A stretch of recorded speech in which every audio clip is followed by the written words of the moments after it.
ನಮಸ್ಕಾರ, ನಾನು ನಿಮ್ಮ ವೀರಕಪುತ್ರ ಶ್ರೀನಿವಾಸ್. ಇದು ಮೆಡಲಿನ್ ಸ್ಲೇಡ್ ಅನ್ನುವಂಥ ಒಬ್ಬ ಯುವತಿಯ ಕಥೆ. ಆಕೆ ಪ್ಯಾರಿಸಲ್ಲಿ ಒಂದು ಪುಸ್ತಕದ ಅಂಗಡಿಯಲ್ಲಿ ಒಂದು ಪುಟ್ಟ ಪುಸ್ತಕವನ್ನು ನೋಡಿ ಪ್ರಭಾವಿತಳಾಗ್ತಾಳೆ. ಯಾರ ಬಗ್ಗೆ ಅಂತಂದರೆ, ಆ ಪುಸ್ತಕದಲ್ಲಿದ್ದಂತಹ ಮಹಾತ್ಮ ಗಾಂಧಿಯವರ ಬಗ್ಗೆ. ಆಕೆ ಕೂಡಲೇ ಮಹಾತ್ಮ ಗಾಂಧಿಯವ್ರನ್ನ ನೋಡಬೇಕು ಅಂತ ಹೇಳಿ ತವಕಿಸ್ತಾಳೆ. ಆ PNO ಆಫೀಸಲ್ಲಿ ಹೋಗಿ ಸಿದ್ಧತೆಗಳನ್ನು ಮಾಡ್ತಾಳೆ. ಅನುಮತಿಯೂ ಸಿಗುತ್ತೆ. ಆದರೆ ಹೊರಡೋಕ್ಕಿಂತ ಒಂದು ದಿವಸ ಮುಂಚೆ ಆಕೆಗೆ ನಗು ಬರುತ್ತೆ. ಅಲ್ಲ, ಮಹಾತ್ಮ ಗಾಂಧಿಯಂತಹ ಗಾಂಧಿಯನ್ನು ನಾನು ಭೇಟಿ ಮಾಡಬೇಕಾದ್ರೆ ನಂದು ಯಾವುದೇ ಪೂರ್ವ ತಯಾರಿ ಇಲ್ಲವಲ್ಲ ಅಂತ ಹೇಳಿ ಆಕೆ ಸಬರಮತಿ ಆಶ್ರಮದ ನಿಯಮಗಳಿಗೆ ಒಗ್ಗಿಸ್ಕೊಳ್ಳೋಕ್ಕೆ ಪ್ರಯತ್ನ ಪಡ್ತಾಳೆ. ಚಕ್ಕಳ ಮಕ್ಕಳ ಹಾಕಿ ಕೂತ್ಕೊಳ್ಳೋಕ್ಕೆ ಆಗ್ತಾ ಇರಲ್ಲ, 2 ನಿಮಿಷ ಕೂಡ. ಅಂಥದ್ದು ಗಂಟೆಗಟ್ಟಲೆ ಕೂತು ಅಭ್ಯಾಸ ಮಾಡ್ತಾಳೆ. ಆಶ್ರಮದಲ್ಲಿ ದೈಹಿಕ ಚಟುವಟಿಕೆಗಳ ಅಗತ್ಯ ಇದೆ ಅಂತ ಹೇಳಿ ಸ್ವಿಟ್ಜರ್ಲ್ಯಾಂಡಿನ ಗದ್ದೆಗಳಲ್ಲಿ ಹೋಗಿ ಕೆಲಸ ಮಾಡ್ತಾಳೆ. ಹತ್ತಿ ಎಳೆಗಳನ್ನು ಬಿಡಿಸುವುದು, ನೂಲುವುದು, ನೇಯುವುದು ಇದನ್ನೆಲ್ಲ ಮಾಡ್ತಾಳೆ. ಆಹಾರ ಪದ್ಧತಿಯನ್ನು ಬದಲಾಯಿಸ್ಕೊತಾಳೆ. ಹೆಚ್ಚೆಚ್ಚು ಓದ್ತಾಳೆ. ಕೊನೆಗೂ ಒಂದು ದಿವಸ ಆಕೆ ನಾನು ಭಾರತಕ್ಕೆ ಹೊರಡಲಿಕ್ಕೆ ತಯಾರಾಗಿದ್ದೀನಿ ಅಂತ ಅನಿಸುತ್ತೆ. ಆಗಲೇ ಭಾರತದಿಂದ ಒಂದು ಸುದ್ದಿ ಬರುತ್ತೆ, ಮಹಾತ್ಮ ಗಾಂಧೀಜಿಯವರು 21 ದಿವಸಗಳ ಉಪವಾಸ ಸತ್ಯಾಗ್ರಹವನ್ನು ಕೈಗೊಂಡಿದ್ದಾರೆ ಅಂತ. ಈಕೆಗೆ ಗಾಬರಿ ಆಗುತ್ತೆ. ಅಯ್ಯೋ, ನಾನು ಇಷ್ಟೆಲ್ಲ ಕಷ್ಟಪಟ್ಟು ಅವ್ರನ್ನ ಭೇಟಿ ಆಗಬೇಕು ಅಂತಿದ್ರೆ ಇವರು ಉಪವಾಸ ಮಾಡ್ತಾವ್ರೆ, ಒಂದು ವೇಳೆ ಇವ್ರಿಗೇನಾದರೂ ಆಗಿಬಿಟ್ರೆ? ಸೊ ಇವರು ಆತಂಕ ಪಡ್ತಾರೆ. ಈಕೆ ದೇವರಿಗೆ ಮೊರೆ ಹೋಗ್ತಾಳೆ, ದಯವಿಟ್ಟು ಅವ್ರಿಗೇನು ಆಗ್ದಂಗೆ ಇರಲಿ ಅಂತ ಹೇಳಿ ಪ್ರಾರ್ಥಿಸ್ತಾಳೆ. ಕೊನೆಗೆ ಈಕೆ ಪ್ರಾರ್ಥನೆ ಫಲಿಸುತ್ತೆ.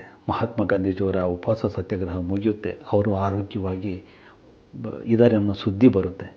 ಈಕೆ ತಡ ಮಾಡಲ್ಲ, ಕೂಡಲೇ ತನ್ನ ತಂದೆ ತಾಯಿಗೆ ಹೇಳಿ ಭಾರತಕ್ಕೆ ಹೊರಡ್ತಾಳೆ. ದುರಂತ ಅಂದರೆ ಆಕೆ ಅವರ ತಂದೆ ತಾಯಿಯನ್ನು ನೋಡಿದ್ದು ಅದೇ ಕಡೆ, ಮತ್ತೆಂದೂ ನೋಡಲೇ ಇಲ್ಲ. ಅಲ್ಲಿಂದ 12 ದಿವಸ ಪ್ರಯಾಣ ಮಾಡಿ ಬಾಂಬೆಗೆ ಬರ್ತಾಳೆ. ಬಾಂಬೆಯಿಂದ ಅಹಮದಾಬಾದಿಗೆ ಬರ್ತಾಳೆ. ಅಹಮದಾಬಾದಲ್ಲಿ ಈಕೆನ ರಿಸೀವ್ ಮಾಡಿಕೊಂಡಿದ್ದು ಸರ್ದಾರ್ ವಲ್ಲಭಭಾಯಿ ಪಟೇಲ್ ಅವರು.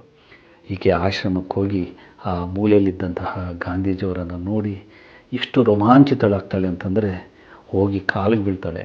ಆಗ ಗಾಂಧೀಜಿಯವರು ಅವಳನ್ನು ಎತ್ತಿ ಹಿಡಿದು ಮಗಳೇ ಅಂತ ಕರೀತಾರೆ. ಆ ಮಗಳೇ ಮೀರಾ ಬೆಹನ್, ಗಾಂಧೀಜಿಯವರ ಅತ್ಯಾಪ್ತರಲ್ಲೊಬ್ಬರು. ಅಲ್ಲಿಂದ ಆಚೆಗೆ ಗಾಂಧೀಜಿ ಮತ್ತು ಮೀರಾ ಮಧ್ಯೆ ಸುಮಾರು 650 ಪತ್ರಗಳು ಪರಸ್ಪರ ರವಾನೆ ಆಗ್ತವೆ. ಹಾಗಾದರೆ ಈ 650 ಪತ್ರಗಳಲ್ಲಿ ಅವರು ಏನೆಲ್ಲವನ್ನ ಮಾತನಾಡಿಕೊಂಡಿರಬಹುದು? ಗಾಂಧೀಜಿಯವರ ಬಗ್ಗೆ ಬರಹಗಳಲ್ಲಿ ಓದಿದ್ದೀವಿ, ಪುಸ್ತಕಗಳಲ್ಲಿ ಓದಿದ್ದೀವಿ, ಭಾಷಣಗಳಲ್ಲಿ ಕೇಳಿದ್ದೀವಿ, ಅವರ ಹೋರಾಟಗಳನ್ನು ನೋಡಿದ್ದೀವಿ. ಆದರೆ ಅವರ ಪತ್ರಗಳನ್ನು, ಅವರ ಆಪ್ತ ಭಾವವನ್ನು, ಅವರ ಆಪ್ತ ಭಾವ ಇಲ್ಲಿ ಅನಾವರಣ ಆಗಿದೆ. ಇದುವರೆಗೂ ನಮಗೆ ದಕ್ಕದ ಗಾಂಧಿ ಇಲ್ಲಿ ದಕ್ಕುತ್ತಾರೆ, ವಿಶೇಷವೆನಿಸ್ತಾರೆ.